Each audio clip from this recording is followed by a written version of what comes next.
This event is part of the SDG week organized by the Hoffman Center for Business for Good. Is that the proper denomination? Business and Society. Okay. So we're very grateful to the center for accommodating this launch within the SDG week. Just a few words about the logistics and the use of time. We are together for 90 minutes or so. The time will be distributed as follows. After a few words of introduction, what I'm doing now, Felipe and I will present the main results of the report. That will take about 20 minutes. After that, we have about half an hour for the discussion with the panel. This is the point where I will formally introduce our panelists. And that will be followed by another 20 minutes or so for Q&A, both with the audience present on site and those connected remotely. So speaking of the audience community remotely, we're going to have a poll very quickly. Let me just go through the technicalities. An important point to know about today's event. This is being recorded. Okay, so everybody should know about this.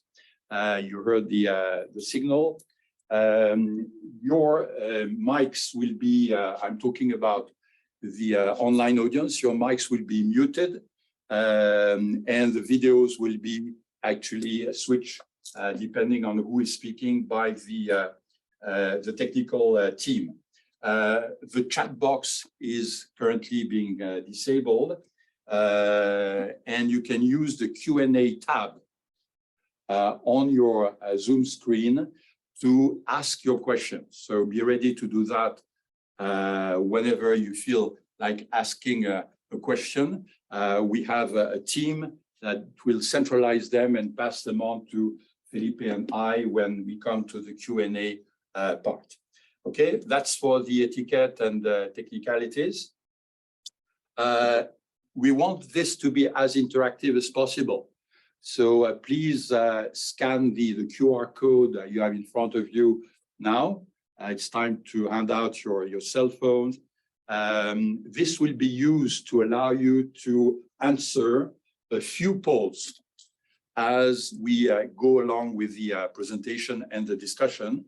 So as an example, this is the first question. Felipe, you want to explain to us what it is about? Yeah, so we're basically asking you, especially those of you who are connecting online, where are you connecting from? And I will generate the QR code again. There are a few people in France, but I'm sure being an INSEAD event, there'll be people in different parts of the world,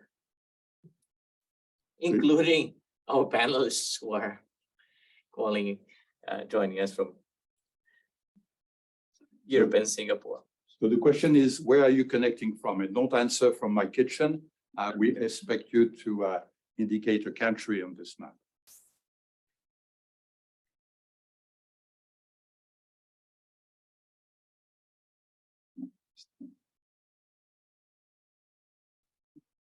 So most people in Europe, some in the Middle East and also Asia. Maybe it is too early for our friends from the Americas to connect. But kind of, oh, there's someone calling, connection from Brazil. Very good. Yeah, I mean, okay, so many different countries.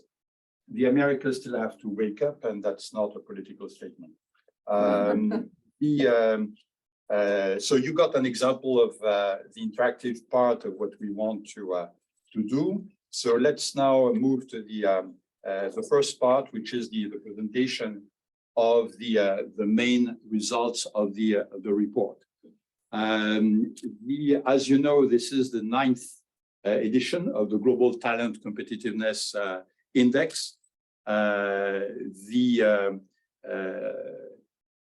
yearly publication is always accompanied by a wave of articles in the press and the media, which highlights the rankings. And year after year after year, we repeat, the rankings are only the tip of the iceberg. The report on talent competitiveness is not meant to be a report about naming and shaming. It is meant to be a tool for action. So if the ranking can stimulate action, it's all the better. But the end goal is not the rankings, it is the action.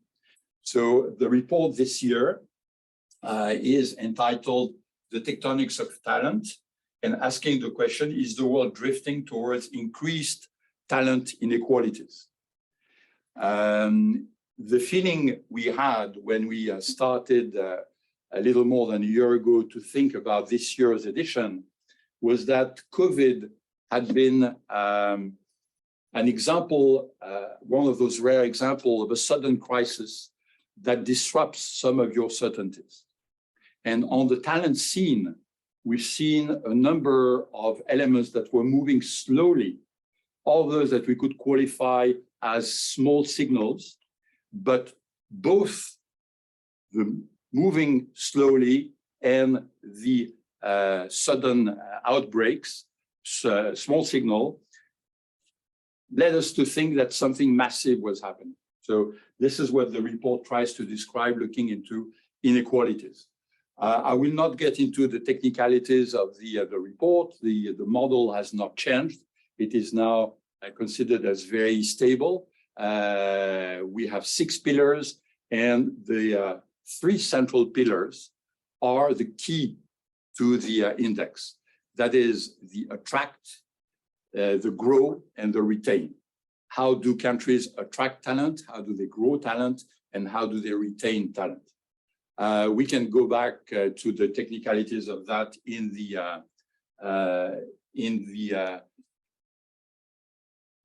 Q&A. Is it time for our next poll?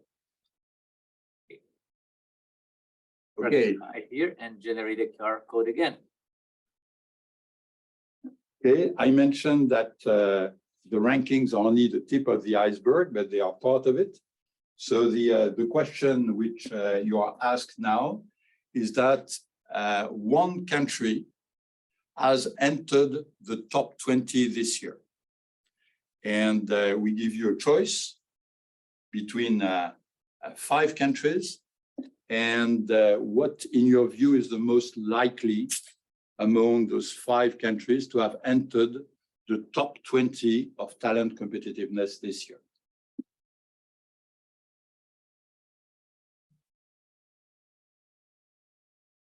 Show the results, Bruno. Mm-hmm.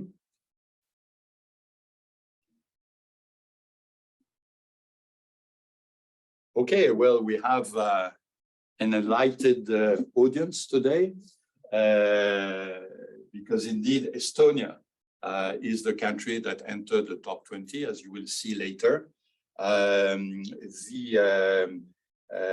surprised by the fact that France got no vote, because France is very close to that limit, and has been actually part of the top 20 before that. So maybe that's an even. It is 19 this year and 19 last year as well. Exactly. So maybe that's an even more enlightened audience that we might have expected, knowing that France was already in the top 20. China has been moving up very, very fast and continuously over the last few years. We'll see that later. And Chile and Korea are not there yet, but they're not very, very far. So again, that shows that we have an enlightened audience. And here is the rankings. Okay, here are the top 20. So I can start immediately with with number 20, which is Estonia, as you decided it should be. And the first remark we may have about this ranking is that it is very close to what we had last year and what we had the year before. In other words, we have what we call stability at the top, It can be explained in different ways, and the Q&A may help us highlight some of that. Just to remind everybody that GTCI is a global tool. So it covers 133 countries this year. We see from this ranking that we have mostly rich countries among this top 20. We also noticed that last year we had the US on the podium as number 3, and this year this third place is occupied by Denmark. We always warn any observer or analyst of this data from drawing rapid conclusions about year-to-year changes. We like to use sliding averages, but clearly there is some symbolic signal in stepping up on the podium, and that's the case of Denmark. Denmark had been there before, but they are returning to the top 3. Another important element is that China is becoming the most talent competitive among middle-income countries. And given the demographic and economic size of China, this is quite remarkable. Let me move very quickly about another important part of the report, which is what we try to do with cities. We also rank cities in terms of their talent performance. The reason why we do that is that it is becoming very clear that cities are much more frequently designated as talent hubs than countries are. Just to take an example, 20 years ago, if you were the CEO of a US company and you invited 3 members of your C-suite for a discussion saying, who among you is ready to accompany us to develop our activities in China? Discussion would be about packages and how long and contracts and other logistical elements. Today, the first question that would be asked would be, where in China? Are you sending me to Beijing, to Shanghai, to Chongqing, to the Western provinces? These matters, the degree of granularity through which talent looks at possible ways to contribute is clearly leading us to subnational levels.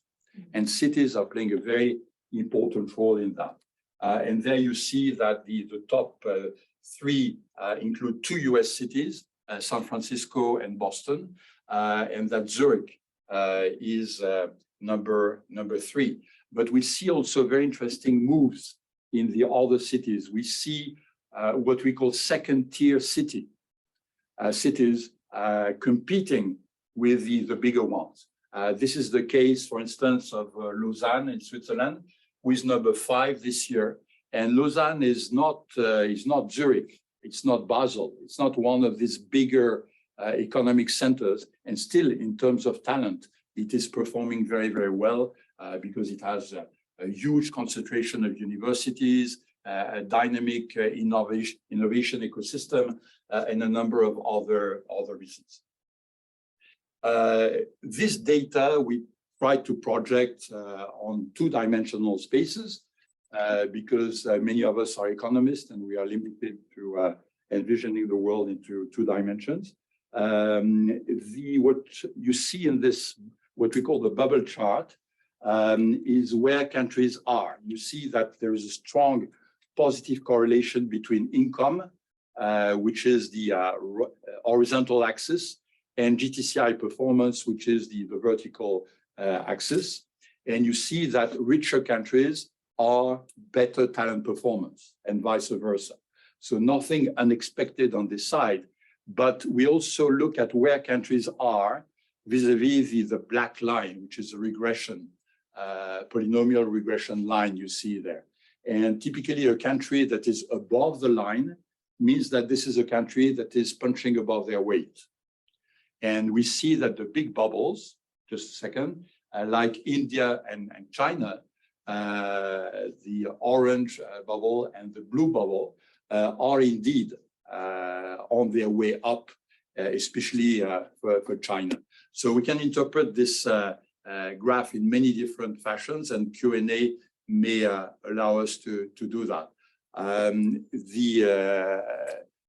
I see already a hand raised in the room, so please hold on your. It's just a practical thing that I think there was a comment in the chat that the people on Zoom cannot see the PowerPoint presentation. They only see the speaker. Okay, we were great speakers, so I don't know if anything can be done about must be about They that. must be able to see both. Yeah, they should have the ability to do that. Okay, so again, there will be much more to discuss about it. Let me finish before handing the floor to Felipe. Just a mention about why we chose this title of Tectonics of Talent. The idea, like with tectonics of plates, the drift of continents, this is not something that happens overnight. It takes a very, very long time. But when it happens in a spectacular way. That is, all the tsunamis, volcanic eruptions that we see are consequences of this continuous movement of plates. This is very much what is happening in the area of talents. We have things that are going to have consequences, visible consequences, in the much longer term. It will take a generation or two for us to feel the full impact of some of the policies on education, on labor market, etc. But in the meanwhile, there will be crises. There will be a number of spectacular changes that may appear as happening overnight.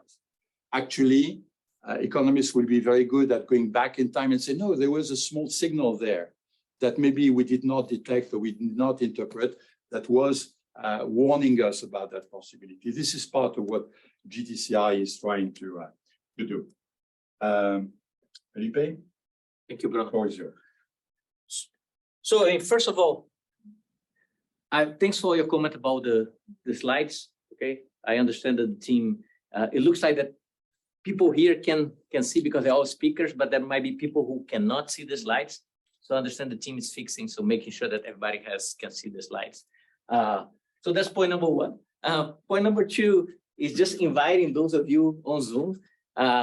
Feel free to start using the Q&A box and ask questions because we're going to have plenty of time for discussion later on. And let me invite you, Bruno has already shared a number of the findings in terms of rankings, both of cities and countries. Let me invite you to take a closer look at some of the trends, not at the snapshot of 2022, but things which are happening over time. And as I talk about happening over time, let me also acknowledge that we have here kind of my colleague, Professor Paul Evans, who was there kind of as together with Bruno, and that started many years ago. This is the 9th edition of it. And if we compare what was happening in the first 4 years of GTCI with what is happening with the last 4 years, we have an idea of are countries getting better, right? Are they improving their scores in terms of talent competitiveness or not? And we have basically 4 categories of countries there. So there are a group of countries there that we call in the champions, where you see countries which are at the top of the ranking. Switzerland, Singapore, Denmark, US, and also they're getting better. Okay. You'll see there some countries in the yellow quadrant, which are not at the top of the rankings, but they're getting better. Okay, so that's what we're calling the movers. And there you would see countries like, India. And if you go, and you see also in the champions, China entering the champions quadrant here. But maybe we should pay attention to the quadrant in light blue, which are the laggards, which are countries which are not at the top of the ranking, but also not improving either. So, and you see there's a good group of countries which are in that position. So if we go and we try to examine it closely, understand why you have this disparity, a few countries really at the top getting better and a large number of countries which are stuck, right, or which are lagging behind. This year, we decided to take a look at the correlation between GTCI score and a proxy for inequality, right? So we're taking the Gini coefficient there. And what we see here, and we're not kind of proposing any causality there, it's just a correlation. So what we see there is this negative correlation between GTCI scores and the Gini coefficient, which is showing kind of the level of income and wealth inequality within a country.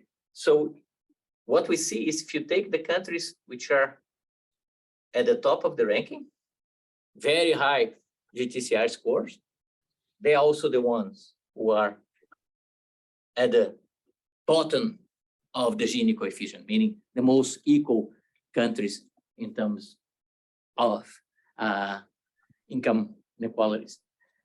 What you also see here is, especially in the middle of the distribution, you will see countries which are not doing well and very unequal. I am Brazilian, so I can relate to that group, right? So you see a continent like Latin America, right? And being there, and you see a lot of those cases which you clearly see very high inequality and countries not performing well in our global talent report.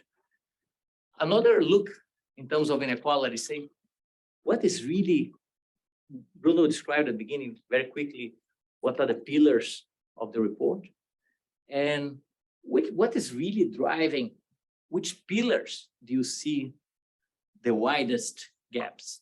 And it's very interesting because what you would see there are two main pillars where you see the main inequalities, and they are what we call enable and grow. So what you can see here, basically, if you compare the blue with the dark gray, is the blue are the most recent years, the dark gray, the previous 4 years. So we're comparing averages of 2015 to 18 with average of 2019 to 22. What is, if you take the countries, the low income countries, what you see here is not only the median decrease, so literally they are performing worse overall in the scores, but also you would see how do they compare with the top countries in terms of income. So it's not only that they are getting worse, but also you see a wider gap between them and the high income countries. Those two pillars, right, for those of you who don't have to know anything about the model, they basically capturing the quality of business environment. So a lot of the enable is about, you know, the business environment of that country. And the pillar grow is basically related to education. So if we think about what has to be done, clearly in terms of reducing those inequality gaps, there are kind of those very strong pillars where action is required. We are in the middle of the SDG week, or may say at the beginning of the SDG week here at the INSEAD. And it should not be surprising to you if we take a look at what's happening in that talent landscape, that this makes very difficult for us to achieve a number of the SDG goals. Because if we take, and we just kind of took 4 of them there, right? SDG 4 about quality education, 5 gender equality, 8 decent work and economic growth, and of 10 reducing inequality. A number of the things we're describing here go exactly against those goals. So as also Bruno mentioned at the beginning, what we hope, I mean, maybe these are things that we already have the intuition that they're not going well, but our goal with the report is to provide data to back it up and maybe give more concrete indications of where those things are not going well. Finally, And finally, for this initial part of our launch, which is just presenting the report, and then we will start a conversation with our speakers. What are the key messages we're trying to convey with this year's report? So the first one, on the one hand, we see, right, there's continuing imbalances across countries. On the other hand, we see a lot of dynamism and encouraging signs coming from a number of countries, and we will have kind of Doris later on kind of talking about Singapore as, you know, so many good things that Singapore has been doing and that can inspire many other countries. We are just, last year, the report was about the impact of COVID on the talent landscape. So COVID is not entirely behind us. And definitely the impact of COVID is not behind us. So the impact of COVID as it comes to education, who are the people who stop going to school, and the increasing gaps on that, especially as you think about poor economies, they're quite striking. We should not kind of be misled, however, to believe, you know, the problem of inequalities is just a problem of poor countries. There are a lot of inequalities, there are a lot of kind of fragmentation, even in higher income countries. So it is very important that we address not only inequalities across countries, but inequalities within countries. We, in that sense, and we have a lot in the report about that, reducing the gender gaps are paramount here, and we need to renew those efforts in that regard. And if we are really committed to SDGs, addressing those inequalities in the talent landscape would be critical.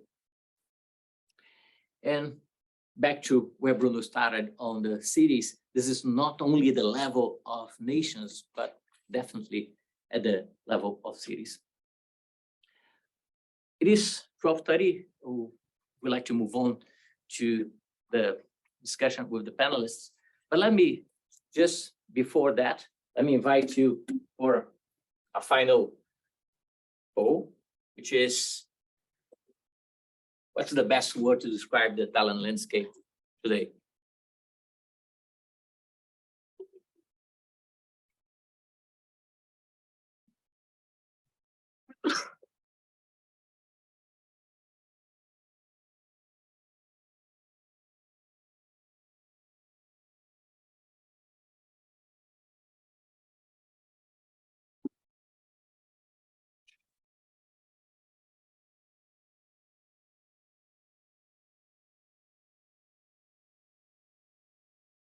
So clearly, the unfairness popping up there, but also the dynamism and the promises.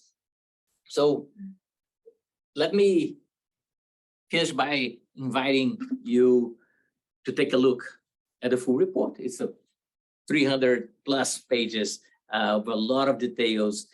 You have the QR code directly to be downloaded. So it's kind of, it just was published when we started. So if you go now, and you will be able to download it, it's kind of download for free. So there's no cost on that. And then feel free to reach out to Bruno if you have further questions. And I think with that, Bruno, I give the floor back to you so you can invite our panelists. Thank you. Thank you very much, Felipe. I'm struck by the fact that the word unfair appeared as the bigger one. It's clear that talent is like life, it is unfair, but contrary to many other dimensions, this is an unfairness that can be corrected. So that's one of the messages we want to push through each and every one of the editions of the report. That is, adopting the right talent policies is probably one of the better ways through which you can correct other unfairnesses and inequalities. But again, the discussion may bring us back to that kind of items. Now it's time for me to introduce our panelists today. Let me start with Ingrid Broskova, who is the State Secretary of the Ministry of Foreign and European Affairs of Slovakia. So I hope things are okay in Bratislava. Ingrid before had other very high-level positions, including ambassador to OECD. And before that, a long, long time ago, we had the privilege of working together when we were both young chicks. And Ingrid was the country manager of Slovakia for the World Bank. And I was coming from Washington regularly to work on the development of Slovakia. Slovakia was a critical example for us of a small country doing spectacular things. So maybe on the talent scene, we're going to be able to discuss some of those aspects. So welcome, Ingrid, and very happy you can join us today. And our second panelist is Doris, the CEO of HCLI.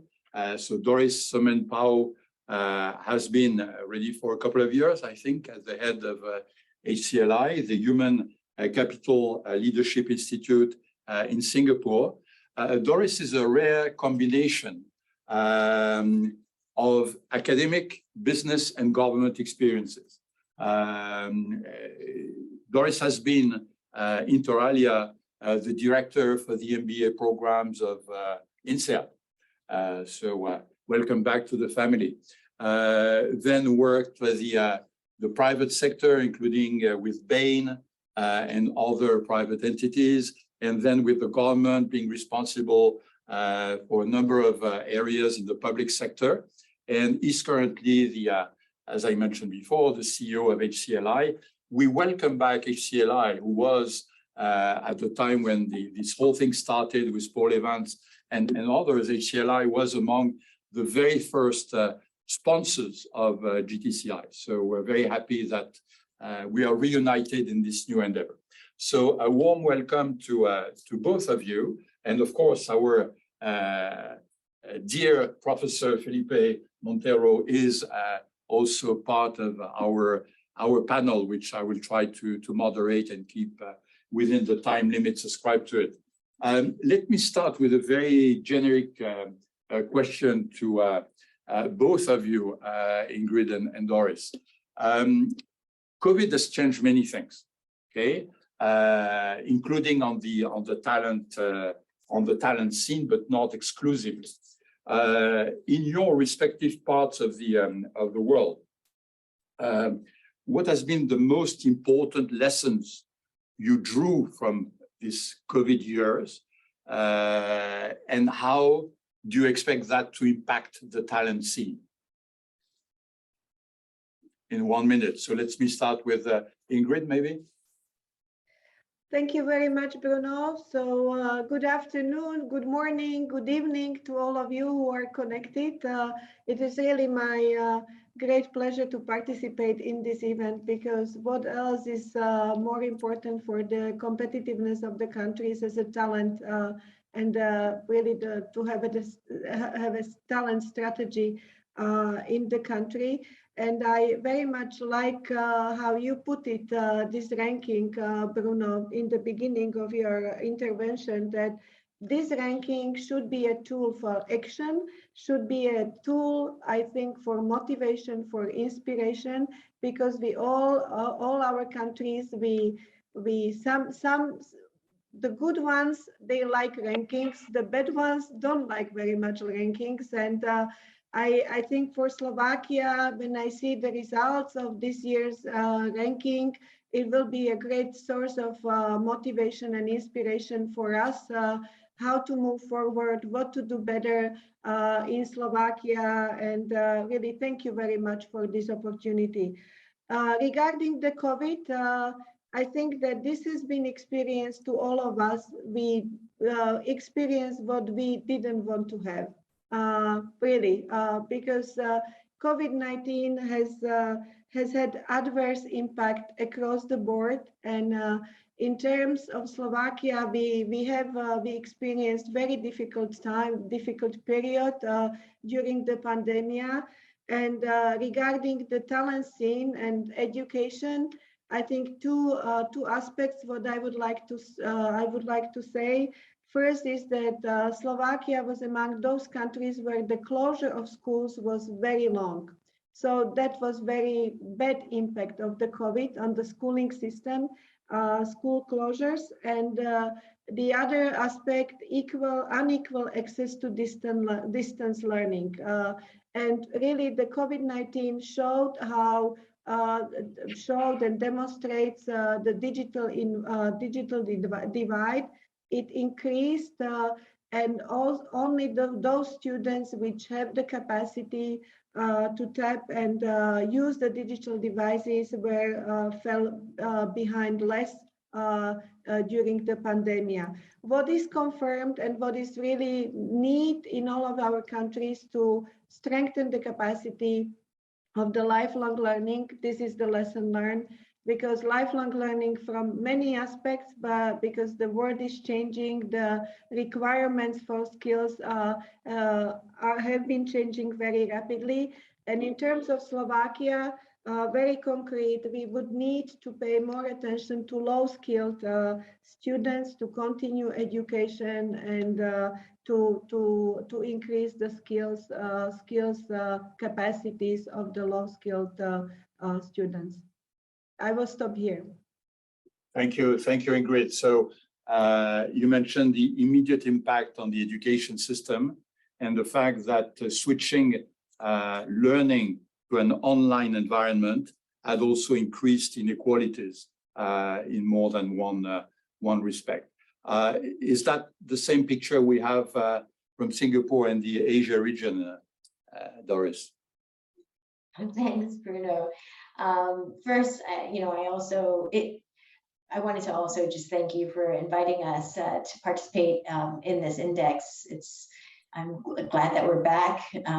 Human capital is extremely important for us as an institute, but also as a country, and we're very proud, or I'm very proud, to be part of Singapore.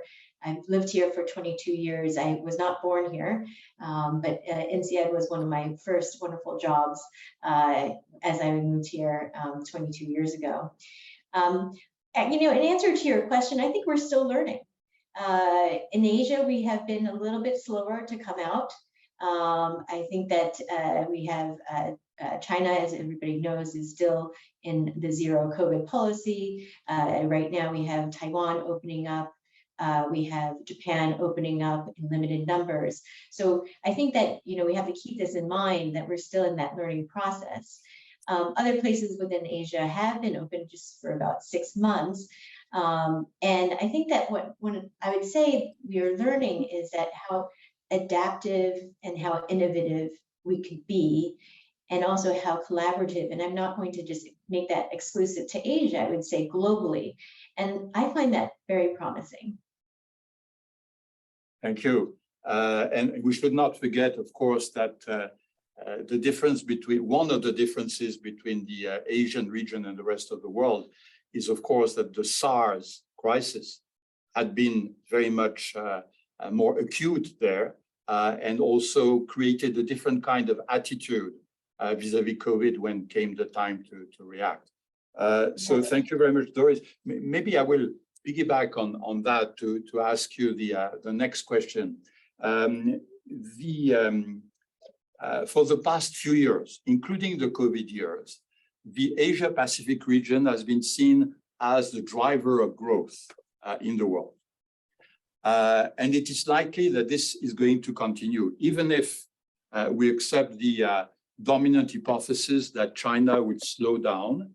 Still, as a region, the projection of growth rates for Asia Pacific are higher than for the rest of the world. Would you say that talent policies have been an important ingredient in generating these higher levels of growth? And if so, what is your prospect for the coming years? Sure. I wouldn't say necessarily talent policies. I mean, to be honest, I think that in Asia, talent policies have been behind the Western world, and we are trying to catch up. However, I think what you did say with regards to growth, business growth, being very predominant in Asia, there's no denying this. And so even with the lower growth rates that we projected for China, the rest of the region will certainly be fueling global growth and business growth. And that happens really because of two reasons. It's quite simple, basic economics 101. The consumer base is extremely large, and it's not only large, but it's growing extremely rapidly. So I think at this point, we're about 60% of the population at 4.7 billion and growing very, very rapidly. People matter not only because of the consumer side, but they will fuel the talent of the businesses going forward. And we see this in lots of countries. I think that one of the most staggering statistics that I've been told was that, you know, there are 11 million graduates from university in China every year. That's double Singapore. So if you can imagine just incredible high-skilled workforce coming out of Asia, growing businesses, not only for Asia, but for the world, I think that we can see tremendous growth in the future, and we can expect that. Another statistic that I would share is that India, apparently there's a new unicorn every 9 days. If you can imagine that type of scale and size, it's something that we can't ignore. And so I'm certain that that's going to be fueling growth. I wanted to talk a little bit about Singapore because I'm really proud to be working and living in a country that is #2 this year on this index. And the point I want to make is that it's intentional. It takes a lot of work and intention upon the government, the private sector, and the public sector to work together to grow businesses and sectors and to collaborate with one another. So some people might have heard of something called Skills Future. This is a national movement to really promote human capital and upskilling of workers across the board. And I think that it's this type of collaboration and an intentional kind of action and investments that countries need to make in order to make it. I think, you know, Singapore is #2. I look at the list, it takes me a while actually to get down to the next Asian country. And I think that this is something that we're going to see change in the years to come. Thank you. Thank you very much, Doris, for this very insightful consideration. Clearly, the number you mentioned of one new unicorn every 9 days in India is typically the kind of illustration of the dynamics we're talking about. That is, even if the rates of growth are slower, this kind of dynamics is not going to disappear overnight. It has to do with young people, with people who take initiative, who take risks, and that's a cultural dimension, and cultural dimension take a longer time to change over time. Thank you also for reminding us of the importance of demography. When you talk about 11 million graduates, etc., it puts everything in perspective. We should not forget that, just to take one example of a city in China, city of Chongqing is about 5 times the population of Switzerland. So this order of magnitude is something which is very much at the core of the Asian dynamics. And when you say all of this is intentional, I almost misinterpreted it, saying it is intentional for Singapore to aim at being #2. Singapore doesn't like to be #1. Singapore likes to say, you know, we import recipes from the rest of the world. We are learning every day. That's very much a trait of Singaporean personality, to be modest and to say we are still learning, etc. But clearly, being #2 does not happen by chance. As Felipe mentioned earlier, there are many lessons that can be learned from other countries, including much bigger one across the world, from the experience of Singapore. So thank you very much for that. I'm turning now to Ingrid with the using the segue of smaller economies. In 1993, Slovakia became an independent country. Before that, It was part of Czechoslovakia. And at the time when this happened, many forecasters were saying, oh, what we're going to see is a spectacular growth of the Czech Republic, because it has the big city, Prague, it has the big industries, it has the big universities, it has everything. And Slovakia is a little sister, which is mostly agricultural, and it will be much slower to see, the time taken to see progress will be longer. And what we saw, and this is the time we had the opportunity to work together, was spectacular.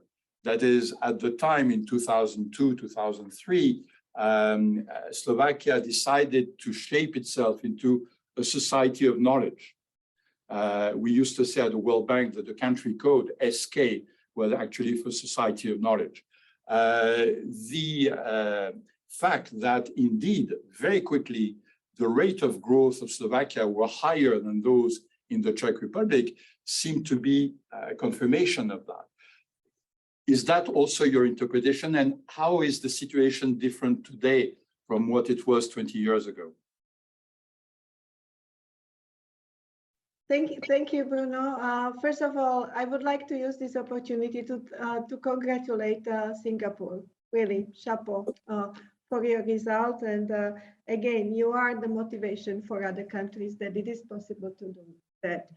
Going back to Slovakia, Bruno, it will be next year. We will celebrate the 30th anniversary of division of Czechoslovakia and establishment of the Slovak Republic.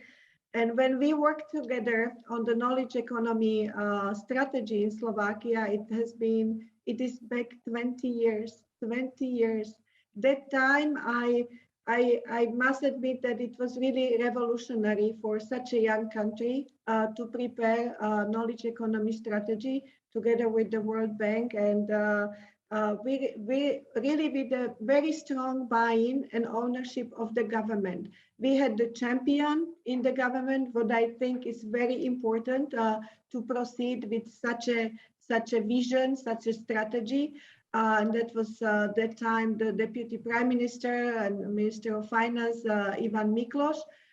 There were 4 components of this strategy. So improving the business climate, improving the education system, ICT technologies, and building the institutions which are very important to for that process. And Slovakia has been the young country, so we needed to build the institutions from the scratch.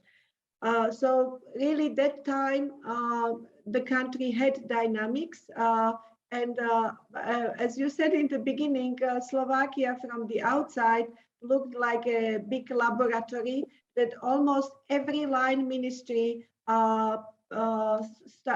started to implement the systemic changes, structural reforms, and so on. So dynamics in the country is also very important to move on. So where are we today? This is not so rosy as it was back in 2002. Because according to the last polls what we conducted in Slovakia, I must say, and it is really very sad news that achieving a high degree of quality education is not a top priority of our population in terms of values for Slovaks, for our population. And this is really the factor which is kind of explains the failure of public policy to implement such strategies, since the public buy-in is missing. Also, what we miss is the capacity of public administration to proceed relatively quickly with the structural changes. And I spoke about the talent strategy. We do not have any talent strategy as a government. So what are the consequences? In recent years, very big, very large brain drain from Slovakia, and innovation and creativity is concentrated around individuals. Government has been trying recently to do a lot to attract Slovaks coming back to the country, because there are many students leaving Slovakia studying abroad, but they do not have any motivation to come back to the country. And of course, everybody would like to be in home country, but it is a question of conditions. What conditions we can offer as a country, because what we offer could for quality of life in the home country, for easy raising of family, for access to quality schools, financial and economic opportunities, safety, healthcare system. So it's really a lot what we have to do as a government these days to attract more people to come back and to attract the talent. So, but there are opportunities, and there are, I think I will mention two of them.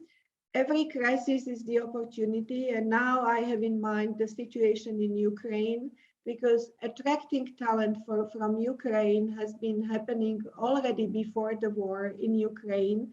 And now with the refugees, with the flow of refugees from Ukraine, Ukraine is our neighboring country.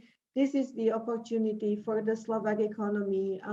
We have very similar languages, culture, customs are very similar. So this could be the opportunity to integrate some of the refugees into the society in Slovakia, to on one side to help them, but also to address the challenges of the Slovak economy. Second aspect, as an opportunity, we have been blessed that we are the member of the European Union. And European Union has many tools and many instruments how to help countries to increase the competitiveness, how to help countries to educate, to prepare the talent. And paradoxically, in this situation, the money is not a problem. We have the EU structural funds allocated for the country. We have the recovery fund. We just need to think what to do for the development of the country, how to use this money wisely to attract the talent from abroad, and how to educate and to prepare the labor force, skilled labor force for the labor market. Thank you very much, Ingrid. And we'll come back in a minute to what you mentioned about the war in Ukraine and the importance of dealing with flows of refugees. Slovakia is clearly on the front line for this. Let me turn to Felipe about the fact that INSEAD has been one of those global grower and provider of talents. Would you say, not just limiting your consideration to INSEAD, but the education sector in total, has it been up to the task in responding to COVID? And what do you expect to happen next? Well, let me start by, similar to Doris just saying, has it done enough? Not enough, right? We have to do better. On the other hand, if I imagine, the type of the MBA program that Doris had, right, that you had it a few years back and what we have now, it is very different. So I think, from what I see here at INSEAD, right, we are in the middle of it, right? We are kind of in the middle of SDG week, right? The creation of the Hoffman Institute, but also more concretely, right, as a faculty member, what you see right now, our classes is kind of how many of us are integrating the sustainability curriculum into the classes in many, right? So it's not something that it should be separated, right? It should be part of the curriculum. We are in the middle of a curriculum review, so there'll be much more of that, and I'm sure kind of Catel, who is here, can kind of later on also share, how she sees it. But I was just looking at some of the figures. A lot of electives. Okay, so we have 19 electives that are addressing sustainability. A lot of kind of cases being produced on that. And let me also share with the group, right? I teach this course for all MBAs when they start, myself and Gabriel Suzlansky in Singapore. And since last year, we started the course, right, with a survey asking students about their knowledge on sustainability and SDGs. And it's very interesting because we can identify who are the people who come here. Can identify two things. First, that how many of the students don't know much about it. Okay? As much as we ask how important is this, they say, yeah, super important. How much do you know about it? We see, and how many of them don't. But on the other hand, how many of those kind of sustainability champions that we are admitting, right? People who would come here and who have a bigger role in leading kind of students' initiatives, engaging with faculty, et cetera, et cetera. So clearly, right, it has to be part of what is in the agenda of the leadership of the school. I think it is what it is in the agenda of individual faculty, and clearly what are the people that we are bringing to INSEAD, right, and how we are impacting. Because I believe the main impact we can make is through the people that we educate. So we are some of the largest providers of talent, to companies like McKinsey, Oriel, the big consulting firms. There are a number of unicorns coming out of INSEAD. I see a lot of my students connecting online. It's going to be through them that business schools will make a big impact. Very good. Thank you. And Bruno, just before moving on, let me invite those of you. We will open, for people here, but also for those of you connecting on Zoom. We will open for Q&A very soon. I already see there are questions. Aditi and Lars, you already post your questions in the Q&A box. Let me invite more people to do that. So feel free to do that. And then later on, Bruno and I will start kind of addressing those questions and inviting Ingrid and Doris to join the conversation as well. Great. Thank you. Thank you very much. So as Felipe just mentioned, we want to move quickly into the Q&A part. So I'm going to ask each of you a second question, and I would ask you to give us less than 2 minutes answers. We can come back to the details later on. But let me start with Ingrid. Madam State Secretary, you mentioned the proximity that represents the war in Ukraine for a country like Slovakia. It's not, in many parts of the world, it may sound like something remote. When you work and live in Bratislava, it is at your doorstep. You mentioned the pressure from refugees and the opportunity that it may represent, a little bit in the way in which, when reunited, Germany looked at the challenge of getting the eastern part of Germany back into the mainland country through the angle of this is additional talent. These are people that we need, not people that we are going to be a burden. And that clearly gave a very positive spin to the whole massive efforts made by Germany at the time. Would you say that in the case of Slovakia, the shock of what happened and is still happening in Ukraine created a totally different equation? And if so, in which areas? Or would you say, no, it's business as usual, we just adjust marginally to what needs to be adjusted? Well, Slovakia is the neighboring country with Ukraine, and it is not business as usual. In Ukraine, we have the war. It is a very tragic situation, and there are many refugees coming out from Ukraine, either internally dislocated in Ukraine, within the Ukraine, or they leave the country. And in Slovakia, we have currently 90,000 refugees who decided to stay in Slovakia, mostly women and children, 85%. And it's not only Slovakia, it's a European challenge, it's a global challenge with these refugees. And of course, the government has been trying to do the utmost to help them into integration in the society, to find job opportunities for these people, to have the decent income, accommodation opportunities, healthcare system access, and of course schooling for kids. And on one side, on another side, it is a challenge and opportunity, and but opportunity for the whole European Union. So how to guarantee the decent incomes for Ukrainians who decided to leave the country. And so there are some tools, instruments already launched by the European Union Commission, and European Labour Authority launched the platform, which is actually a very good tool for employers to look at the skills and talent coming from Ukraine, and also opportunity for refugees from Ukraine to look at the opportunities in the labor market.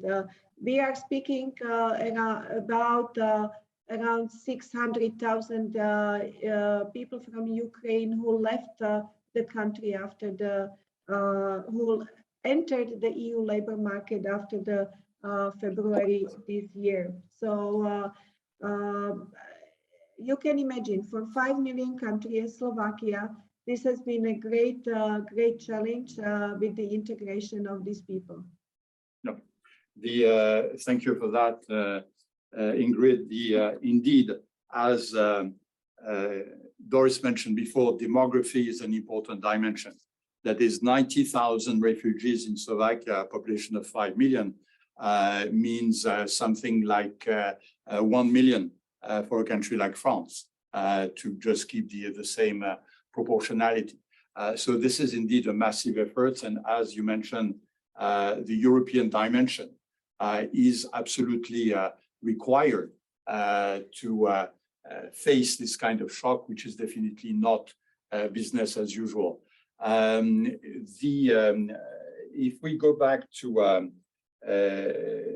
Asia, and particularly to the case of Singapore, sticking to the point of view of education, Singapore has struck all of us looking at the talent scene as one of the countries constantly upgrading its education system, all across the board, from kindergarten to a higher level of university learning. And the way in which it has been done in Singapore has been very much guided by the anticipated evolution of the labor market. In other words, the Singapore education system, according to our data, has proved remarkably able to do what remains a challenge in all parts of the world, that is teaching the skills needed for jobs that have not even been defined. Okay? So what do you do today when you have to anticipate something that's going to be radically different? And the results have been spectacular, not just in terms of PISA scoring, etc., but in terms of the rate of unemployment, adequation of the skills provided to the nature of and dynamics of the labor market. Would you say that this model has inspired other countries in the region and beyond, or is that something that will remain very specific to Singapore? Bruno, you mentioned earlier that we always say that we're still learning, and I have to answer that we're still learning ourselves. So I wouldn't say that we have the perfect model. We have a fantastic model. I think you've mentioned two parts of the model. One is the K-12 education. It's universal. There's a very strong core curriculum, open and very affordable or free to Singapore citizens. And I think that is tremendous support. But there's also, and probably even more importantly right now, an incredible lifelong learning effort. And I think that that's the part that is maybe being picked up by this index, and maybe what you're referring to. The movement that I mentioned earlier, which is Skills Future, really encourages all Singaporeans to upskill and to think about what they want to do, and it provides funding and links Singaporeans to courses for them to fulfill and to create their own paths. And it's sometimes these things are easier in small countries, so I can't say, and I don't know whether other countries will be able to do the same. But I think in this sense, we've had to do this because we're small, and we know that we have to innovate. And we know that we have to really promote the development of our local talent, and also bring in and attract foreign talent to grow our businesses. Other countries, in answer to your question, I think that maybe I can address one of the questions that is in the question and answer box from Aditi Pandit. Aditi asks the question about kind of what are the 3 actions needed to address talent inequalities in the Asia Pacific region. And one of the first that I would think of is education. So what other countries do I see some activity in? Certainly India is growing rapidly. There's a huge growth in terms of adoption of education for liberal arts, also education for outside of the main towns.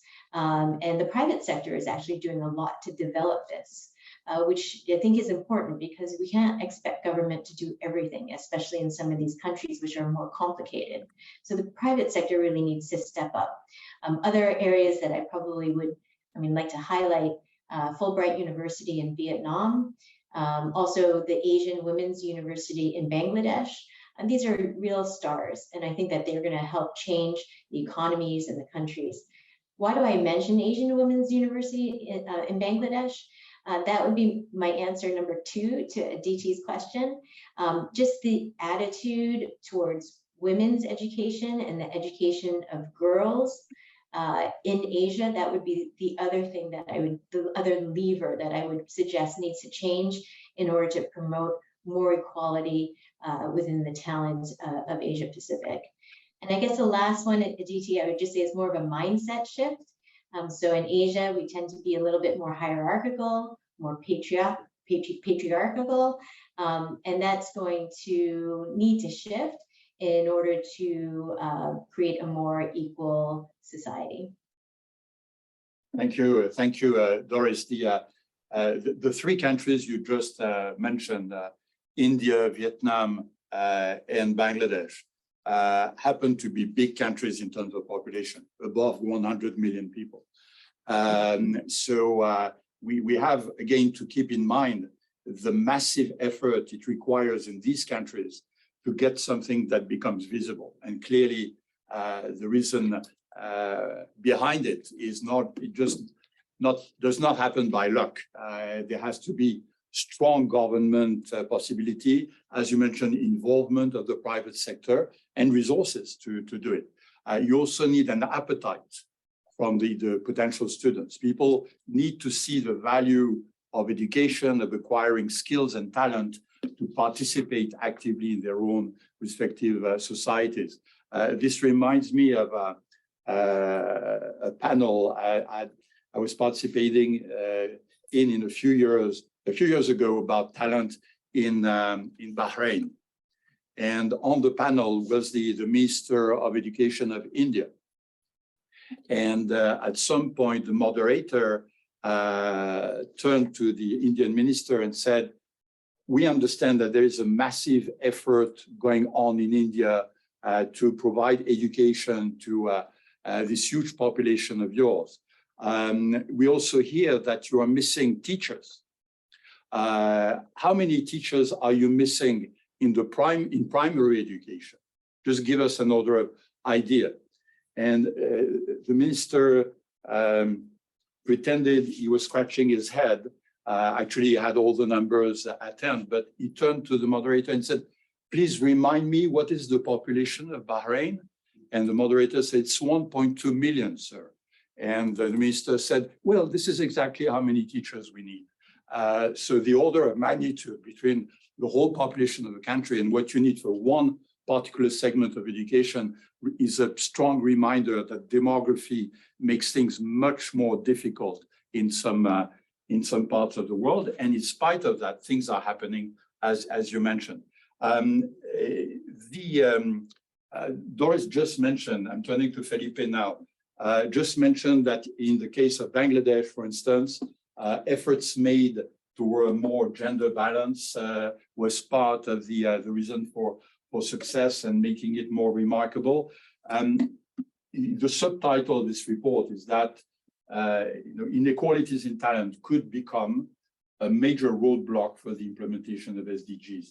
Could you take us through one particular example of an SDG that may be hampered by this process of growing inequalities. So Bruno, and by the way, let me refer, there's also a question here in the Q&A from Lars asking about, should any particular area of study be a focal point to reduce talent inequalities and meet the key targets of SDGs? And I think clearly education is one of them. And so let me share just a couple of kind of figures with the group. So there are 258 million children who are not attending school now. Children for the poorest, 20% of the households dominate the out-of-school populations. We have only 28% of the poorest children in low-income countries are completing their primary education. So, right, if I were to single out one SDG, and when we talk about education, this is very clear.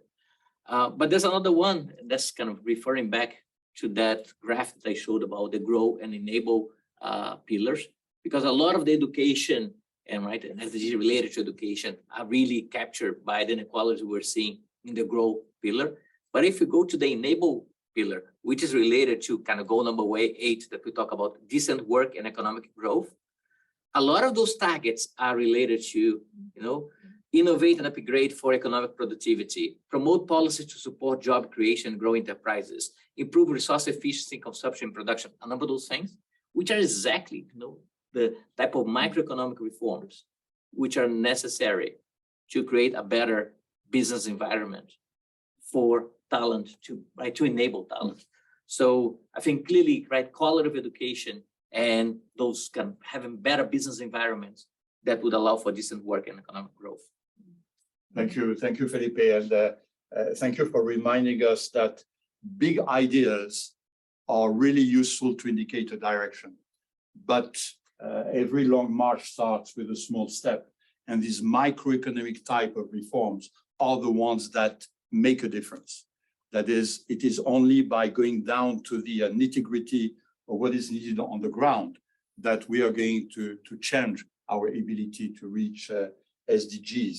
So thank you very much for these very rich answers. We are now reaching the part where we expect the audience to take an active role. So we have a number of hands raised in the room here. We have a number of questions online. Catel had a question. Okay, so please, Catel. Thank you very much. Thanks. My question is for. Oh, sorry. Do you want to introduce yourself? Yes, because you have a key role. My name is Catel, and I head the Hoffman Institute here at INSEAD, where we are focusing on integrating issues of business and society in the school, as Felipe was mentioning before. Felipe being one of our champions in the classroom to help us push that agenda. My question is for Ingrid, and it's focusing on on the inequalities, in particular for these children who have been displaced by the war in Ukraine. Because clearly here, not ensuring the continuity of access to education for them is contributing to increasing inequalities for these children, future talents of Europe. So my question to you, based on your experience of trying to integrate some of them in your own structure, in your country, what would be some other recommendation you would make for other European countries also having a refugee population, mostly children and their mothers, so that they ensure continuity of education in Europe of these of our neighbors? Thank you. So, Catel's question was directed to Ingrid. So let's hear it from you, Ingrid. Well, thank you very much. First of all, I would like to say that this refugee flow from Ukraine has been a totally new experience for Slovak society. We tended to be quite a country with strong anti-migration narrative, I must say, honestly. But this situation in Ukraine now, with the war in Ukraine, this has been really a new experience, and I have been, as a Slovak, very impressed by the mobilization of society to help these people.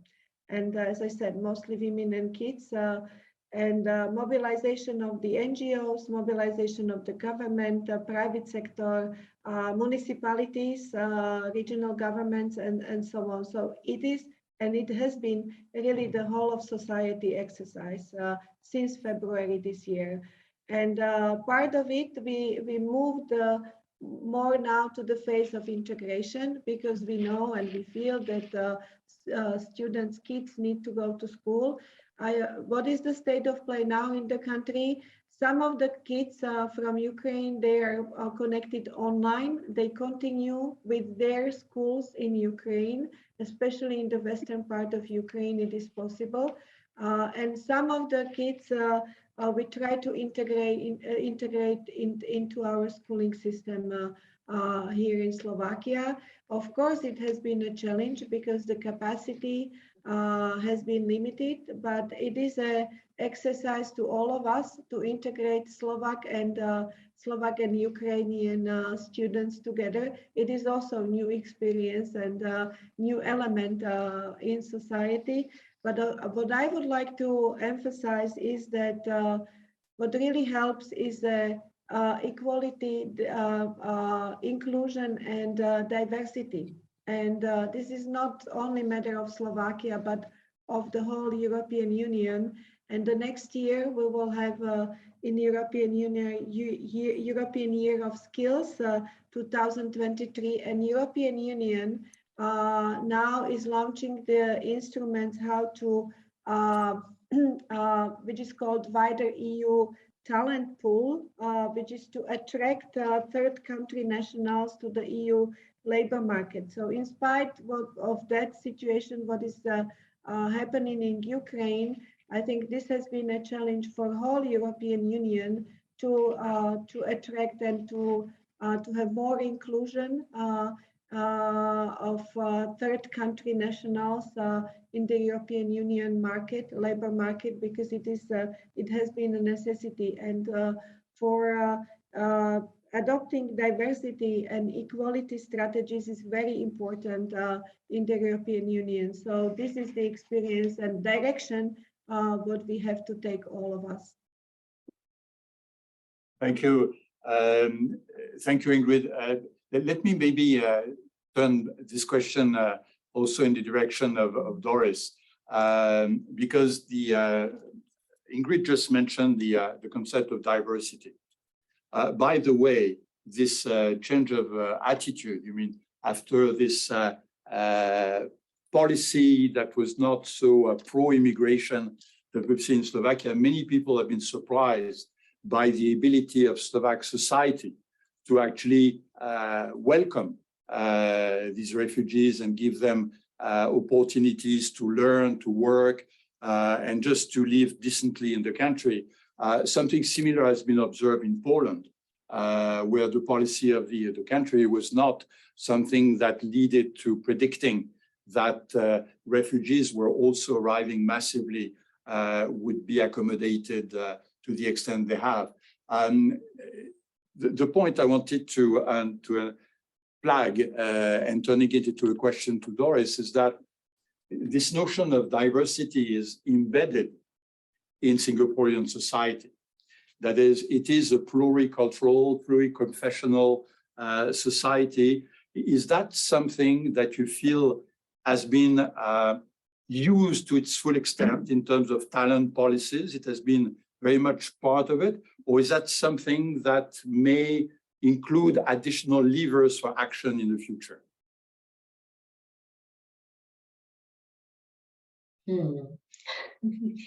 It's an interesting question. We are very multinational society. Again, I have to say the government does quite a great job with intentionally celebrating multinationalism. It's a very open economy, open society with regards to welcoming foreign talent as well. And I have to say, it's maybe it's so integrated that sometimes we don't notice as much, right? So I think that, you know, having lived in some Western countries, you're counting kind of the diversity quotient, et cetera. Maybe this is a blind spot that we need to continue to do more of, but we don't. It's really integrated. I'll give you an example, which is wonderful. I use this in the Western world a lot because it was a surprise to me. Of our national holidays, we have national holiday for Indian society, Muslim society, for Chinese New Year, etc. So it's actually ingrained within our celebrations through the year, which we have as children, right? And we're also, you know, celebrating Diwali when it comes, and we do that together. So it's intentionally done, and I think that diversity really helps Singapore grow. Thank you. We are reaching almost the end of the event. We have received a number of questions online, and we'll encourage people who participated to pursue this discussion. We'll try to respond to as many of them as possible. Before daring to a few words of conclusion and summary of this rich discussion, let me ask our panelists, and include Felipe in that, if you wanted to single, you know, one important element on the future of talent policies in your region or in the world, etc., and you had to summarize it in one word, or let's say in one short sentence, what would it be? How would you like to imprint the minds of the people who are attending this event today, physically here in Fontainebleau or online, saying, look, this is going to be critically important for the future of talent policies? So may I ask Ingrid to go first? Your parting words? Well, maybe not one word, but my greatest concern is about the income divide and its impact on talent inequalities. And my greatest hope is human solidarity and compassion. Thank you. Thank you very much. Doris? For me, a concern would be, actually, I have a concern about values. I have a concern about just ethics. I think that we see a lot of great developments, and I'm worried that we're not doing enough in terms of the development of values and ethics. My hope, there's no question that we can do amazing things. COVID is a perfect example of that, with the vaccines and the development and the, you know, rapid. We never thought that we could do it this quickly, and that gives me hope. Thank you, Felipe. Your words of hope. So I think first my concern is about lack of action, right? And sometimes we are in the comfort of, you know, a nice amphitheater in Fontainebleau Forest, right? And we debate, and I think kind of moving from understanding, right? And we try to contribute with kind of understanding, but kind of, I think we need action. I think my hope is the collaboration, right? And what we can do when we work together. And I'm very inspired. So let me also take advantage of this last words to thank Ingrid and Doris. I'm super inspired by hearing you. So I think when we put together, you know, business, academia, kind of government, multilateral organizations, I think we can do more. And that gives me hope. Thank you. Thank you for these positive words. Let me try single out some of the key ideas that have been mentioned by our panelists today. I think I was very much struck by what Ingrid told us earlier about the importance of lifelong learning. That is, we are not anymore in a world where you have a period of life during which you get an education and then you start working and then you retire.